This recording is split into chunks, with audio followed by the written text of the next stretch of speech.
Hi everybody. Now, if you've been watching my YouTube channel, you'll know that I recently picked up an Xbox Series S console. Surprising myself, to be honest, as well, because you've probably listened to quite a few of my videos where I've talked about next-gen consoles and how I was committed to getting a PlayStation 5, basically because of, it's a little bit more powerful, it's compatible with a lot of the digital purchases I've got and the discs I've got as well. And the onboard video editor, Share Factory, is very, very powerful. But, it looks like they're not going to be available for a while in any sort of numbers. There's a worldwide chip shortage as well now, which means the PlayStation 5 and the Xbox Series X are going to be in short supply, as well as the S, to be honest. And then I got a notification off Amazon that the Series S had come into stock. And so I did some research and thought, wow, this is quite interesting, because lots of the articles and lots of the videos of people who had their consoles for a number of weeks, a number of months, they were all banging on about what a bargain it was, how amazingly powerful this little console was, and how people shouldn't overlook it as a serious next-gen piece of kit. So I thought, sod it.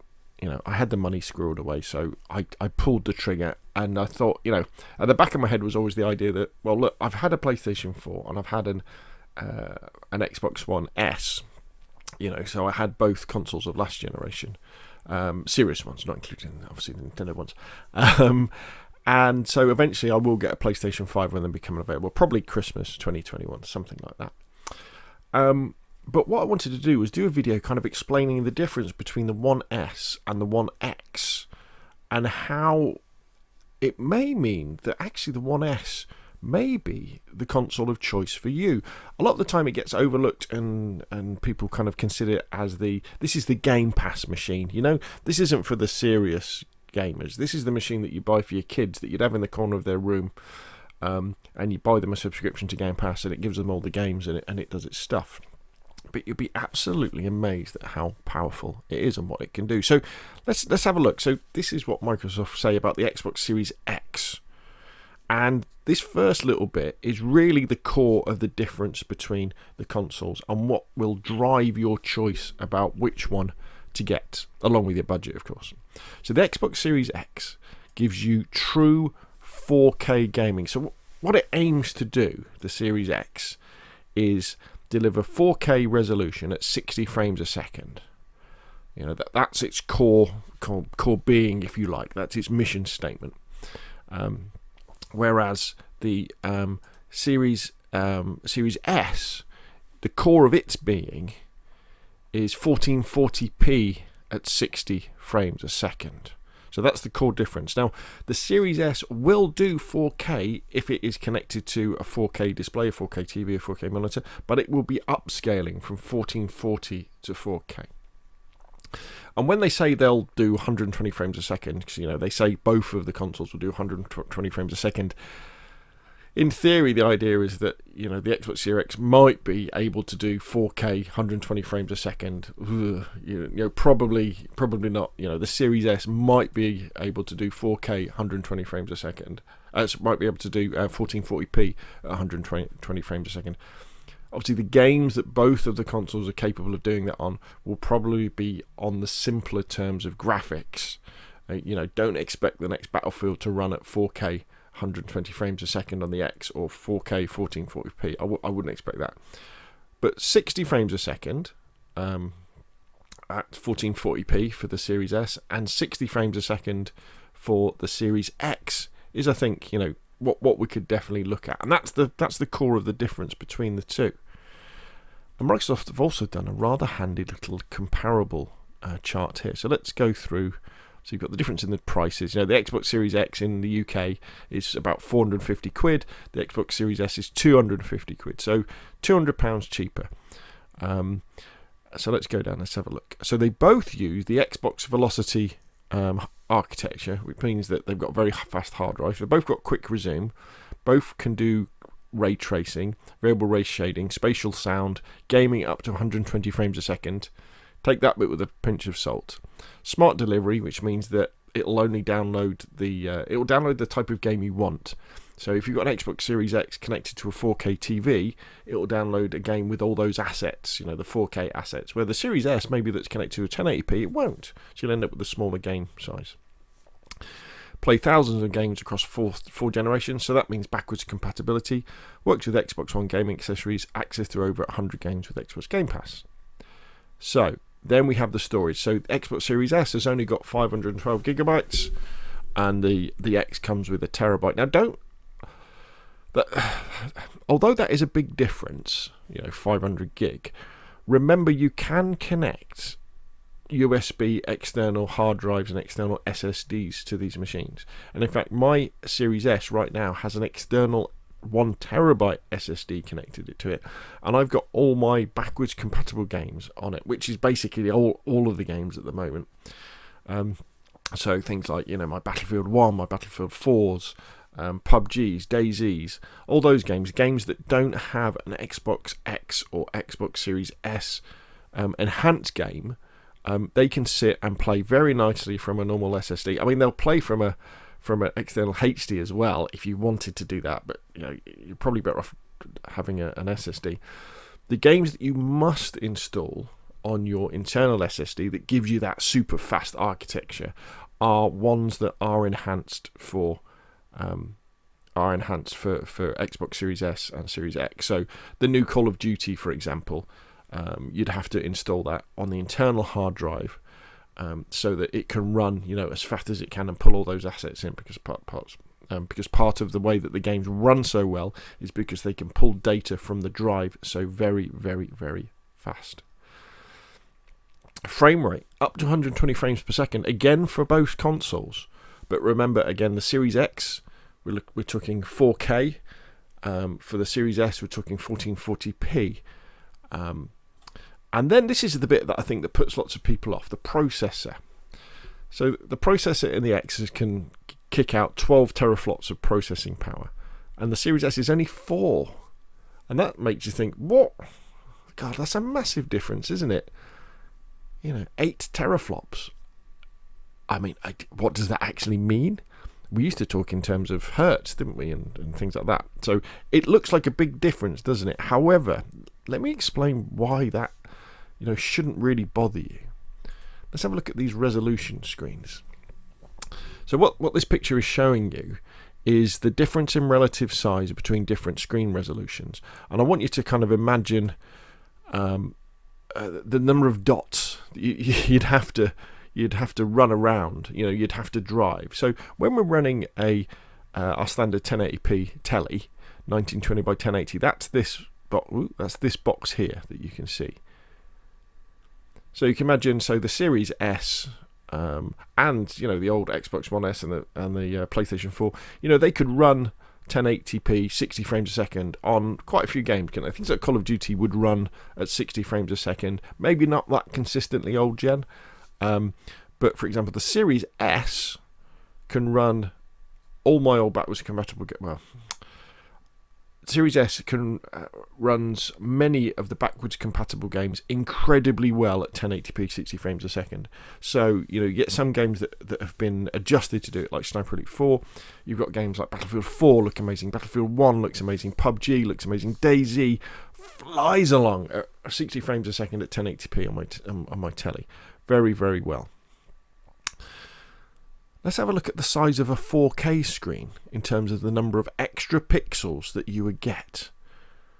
I mean, it's huge, isn't it, in this turquoise bit? So you can imagine, if you want to run a 4K telly at 60 frames a second, basically what's happening is the Xbox Series X has to run 4 1080p monitors at the same time. It's the same number of pixels as running 4 monitors at 1080p at 60 frames a second. So you can start to see that's quite a task, isn't it?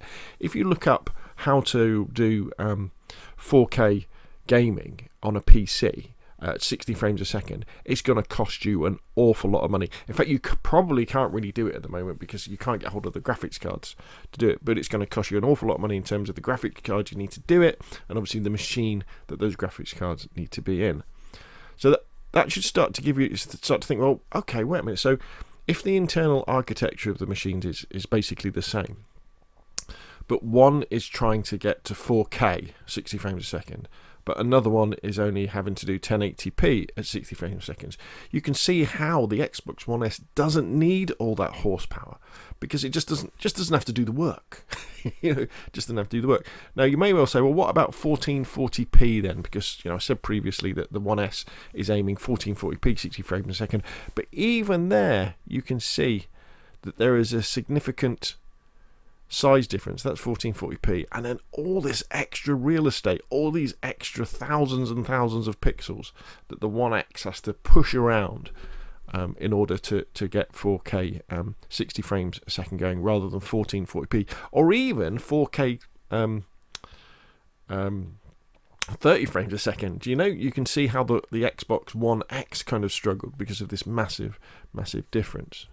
So let's go back to the comparisons again. So hopefully that you can there see the difference between, although it is 4 and 12, the Xbox Series X has such a hard job to do. It really has to have those 12 teraflops. Maybe they're not even enough to run 4K 120 frames a second, or maybe on some games 4K 60 frames a second. It will struggle. Gaming resolution. So here we go. So the Series S 1440p upscales to 4K. Series X true 4K. Opticals disk drive. Obviously the X comes with one. The S doesn't have one. So if you've got discs you want to play, you're going to think about getting the Series X. It's going to be interesting to see whether they bring out a disk drive though for the S eventually. I don't know whether they will. Video up to 8K high dynamic range. And the S says it's capable of high dynamic range up to 8K. I don't even have a HDR TV, so can't really comment. They both got variable refresh rate, low latency mode, compatibility with your telly, Dolby Vision, DTS 5.1, Atmos, Windows Sonic, which is something to do with the new headphones. Now, according to this, they've all got the same number of ports, which surprised me, because that kind of says, well, maybe like things like the motherboard inside are very similar as well. And they both got Xbox Wireless Radio. This X can obviously play physical games on discs where the S can't. Both of them can live stream and record clips in 4K resolution at 60 frames a second. Both of them don't have a decent onboard video editor though. I will mention that. Digital games in the cloud. Digital games travel with you. Pre-installed new digital games. Games Pass. Size and weight. The S is smaller, but it's not significantly smaller than a PS4 or a Xbox One S. I'm just looking at mine on the side now. And they both get the controller, the wireless controller, the high-speed HDMI cable. And there you've got the prices. So, to kind of summarise all of this then, it all depends what you need. I've put budget. Budget is incredibly important, because it's got to match your budget, haven't you? So the Xbox One X, if you must have true 4K, which means that you've got a 4K TV basically now, or you're thinking about buying one in the very near future that can handle 60 frames a second 4K, or maybe a 4K monitor, but there's not that many. Most gamers prefer 1440p for gaming because you tend to sit closer. If you need to play discs as well, obviously you haven't really got a choice. You've got to get the Xbox, got to get the Series X. However, probably quite a few people who are thinking about buying one of the new Microsoft consoles have probably got an old Microsoft console. So as long as you keep that, you can play your discs on those. That's my kind of plan with my old Xbox 360 discs that I've got, and I've even got some Xbox One discs. I'm just going to flash up my Xbox One and play them on there. So let's have a look at the Xbox One S then. So if you've got a 1080p TV that's 60 frames a second, and you're planning on playing on that for the foreseeable future, or maybe even you're thinking, well, I might get a 1440p monitor, or maybe you're actually happy with 4K upscaled from 1440p, then maybe you should think about the One S. And obviously we've talked about the old digital side of things as well, the fact that it doesn't have a disk drive. And then, budget is very, very important. Now, in this video, obviously, I've been quite pro Xbox One S, but when you actually look at the stats and when you actually look at what these consoles have to do, it shows you that, in fact, both of them are a real bargain. And this will apply to the PlayStation 5 as well. If you've got these consoles that can do 4K 60 frames a second, like the Xbox One X should be able to do, the Xbox Series X should be able to do, and the PlayStation 5, that is an awfully expensive PC to try and build. So for 450 quid, it's a bit of a bargain. The Xbox Series X, the PlayStation 5, and the PlayStation 5 Digital Edition at 350.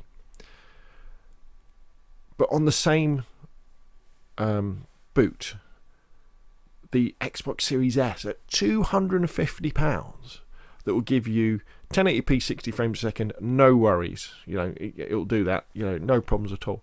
That will do 1440p 60 frames a second. That's what it's aimed to do. If the game can do it, it will do it, and it will upscale to 4K.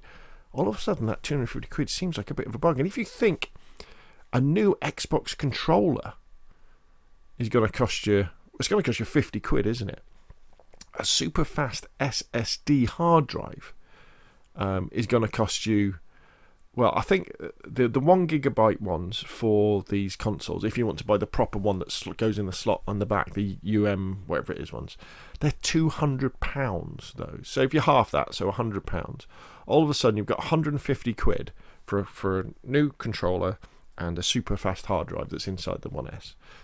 So all of a sudden that gives you 100 quid, doesn't it, for a next gen console, which is a bit of a bargain. So beyond being just the Xbox Game Pass machine, I think it's probably fair to say that for many people who don't have 4K TVs and aren't thinking about buying one anytime soon, the Xbox One S is definitely worth considering. Right, so there we go. What do you think? Put your questions and comments down below. If you've enjoyed the video, hit like. If you want to see more of the same, press subscribe. And I will, of course, see you again soon.